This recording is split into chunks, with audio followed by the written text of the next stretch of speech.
Assalamualaikum warahmatullahi wabarakatuh. Halo Halo. So. Kami dari kelompok 3 akan membahas tentang salah satu topik di materi Kosmo, yaitu tentang senyawa alkana. Tapi sebelum itu, kami akan memperkenalkan diri kami terlebih dahulu. Halo semuanya, perkenalkan nama saya Anggi Mutia Padilah dengan NIM F1061241023 dari kelas A1. Halo, perkenalkan nama saya Claudia Laura Fedeliza dengan NIM F1061241047 dari kelas A1. Halo semuanya, perkenalkan nama saya Priscilia Dewinta Maharani dengan NIM F1061241051 dari kelas A1. Halo semuanya, perkenalkan nama saya Aisyah Asifah dengan NIM F1061241063 dari kelas A1. Pertama-tama, kita akan mulai dari pengertian alkana. Apa sih itu alkana? Alkana adalah senyawa hidrokarbon jenuh yang terdiri dari atom karbon C dan hidrogen atau H, di mana semua atom karbonnya saling terhubung melalui ikatan tunggal atau ikatan kevalen tunggal tanpa adanya ikatan rangkap 2 atau 3. Karena hanya memiliki ikatan tunggal, alkana juga disebut sebagai hidrokarbon jenuh. Artinya, setiap atom karbon terikat secara maksimal dengan atom hidrogen atau atom karbon lainnya, sehingga tidak ada ruang untuk ikatan rangkap, baik itu rangkap 2 ataupun rangkap 3. Yang kedua, sifat dan ciri-ciri alkana. 1. Stabilitas.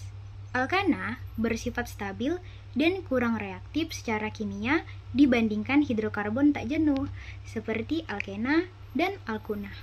Kedua, nonpolar. Alkana bersifat nonpolar sehingga tidak larut dalam air, tetapi larut dalam pelarut nonpolar seperti minyak. Yang ketiga, sifat fisik atau bentuk fisik. Alkana dengan rantai karbon pendek seperti metana, etana, propana berbentuk gas pada suhu kamar, sedangkan rantai lebih panjang bisa cair atau padat. Yang keempat, pembakaran. Alkana mudah terbakar menghasilkan karbon dioksida, air, energi, sehingga banyak digunakan sebagai bahan bakar. Baik, pada slide ini kita akan membahas rumus umum alkana. Rumus umum alkana adalah CnH2 ditambah 2, di mana C adalah jumlah atom karbon, H adalah jumlah atom hidrogen, dan N adalah jumlah atom karbon atau C dalam rantai. Seperti yang terlihat pada contoh, yang pertama yaitu metana atau CH4 dengan satu atom karbon. Dengan gambar struktur, satu atom karbon atau C mengikat 4 atom hidrogen. Dan contoh yang kedua yaitu etana atau C2H6 dengan 2 atom karbon. Dengan gambar struktur, 2 atom karbon atau C mengikat 6 atom hidrogen. Dan contoh yang ketiga yaitu propana, C3H8 dengan 3 atom karbon. Dengan gambar struktur di mana 3 atom C mengikat 8 atom hidrogen. Selanjutnya, aturan tata nama alkana. Tata nama alkana mengikuti aturan UPEC atau International Union of Pure and Applied Chemistry. Langkah-langkah dasar penamaan alkana yang pertama, tentukan rantai karbon terpanjang. Pilih rantai karbon terpanjang sebagai rantai utama. Nama dasar alkana tergantung pada jumlah atom karbon dalam rantai utama. Seperti yang terlihat pada kotak, itu adalah deret homolog pertama untuk alkana. Jika memiliki 1 atom C, maka namanya adalah metana. Jika memiliki 2 atom C, etana, 3 atom C, propana, 4 atom C, butana, 5 atom C, pentana, 6 atom C, heksana, 7 atom C, heptana, 8 atom C, oktana, 9 atom C, nonana, dan 10 atom C, dekana. Nah, pada langkah pertama ini tadi kita diminta untuk menentukan rantai karbon terpanjangnya, di mana pada rantai karbon terpanjang ini akan kita beri nama sebagai nama dasar dari senyawa alkana tersebut. Bisa kita lihat pada contoh yang tersedia. Di situ terdapat rantai karbon terpanjangnya berada pada posisi horizontal dan terdapat 4 atom karbon, di mana rantai karbon terpanjang ini sekaligus menjadi rantai utamanya. Karena rantai utamanya itu adalah berjumlah 4 karbon, maka kita bisa beri nama sebagai butana. Tinggal kita kondisikan apabila jumlah dari rantai karbon terpanjangnya itu misalnya berjumlah 8, maka bisa kita beri nama oktana. Misalnya rantai karbon terpanjangnya berjumlah 5, maka bisa kita sebut sebagai pentana dan lain sebagainya. Untuk langkah keduanya yaitu memberi nomor pada rantai utamanya, di mana penomoran akan dimulai dari ujung yang paling dekat dengan cabang atau gugus alkil. Bisa kita lihat pada contoh yang sama, terdapat satu cabang ke atas dan cabang tersebut berada pada posisi nomor 2 apabila kita mulai hitungnya dari sebelah kiri. Tapi cabang tersebut akan berada pada posisi ketiga apabila kita hitung dari sebelah kanan. Nah, jika kondisinya seperti ini, kita harus memulai penomoran dari letak cabangnya itu berada pada posisi terkecil. Maka penomoran akan kita mulai dari sebelah kiri, karena jika dimulai dari sebelah kiri, cabang tersebut berada pada posisi kedua, bukan posisi ketiga, di mana posisi kedua itu merupakan posisi terkecil dari 3. Nah, untuk langkah ketiga, kita diminta untuk mengidentifikasi dan memberi nama cabang, di mana cabang atau gugus alkil adalah rantai karbon yang tidak termasuk dalam rantai utama. Nama cabang berdasarkan jumlah atom karbonnya. Jadi misalnya pada cabang tersebut hanya terdapat 1 atom karbon, maka cabang tersebut bisa kita beri nama metil. Apabila cabangnya tersebut terdapat 2 atom karbon, maka bisa kita sebut cabang tersebut sebagai etil, dan apabila rantai karbonnya ada 3, maka disebut propil.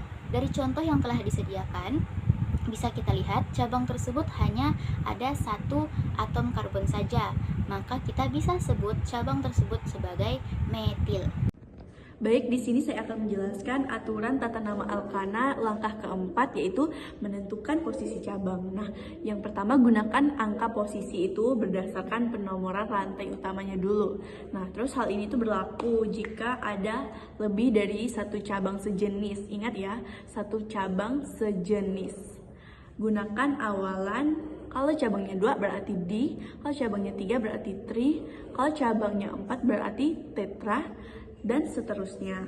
Dilihat dalam struktur molekul tersebut terdapat 2 cabang, yaitu metil, maka dapat diberi nama cabangnya kan 2, berarti tambahkan di, dan namanya adalah dimetil. Terakhir yaitu langkah kelima, yaitu susunan nama lengkapnya. Nah, yang pertama tulis posisinya, terus dan nama cabang secara alfabetis. Nah, bukan berdasarkan jumlah karbonnya ya. Terus diikuti dengan nama rantai utamanya. Dapat dilihat dari contohnya, maka dapat diberi nama senyawa tersebut. Nah, cara menentukannya yaitu rantainya ada 4, yang berarti butana. Dan cabangnya terletak di nomor 2, yaitu cabang metil. Nah, langsung saja, karena cabangnya terletak di nomor 2, jadi namanya yaitu 2-metil. Terus jumlah karbon utamanya yaitu ada 4, butana, berarti langsung saja 2-metil butana. Di sini kita lihat tidak ada cabang, sehingga awalan namanya diberi huruf N.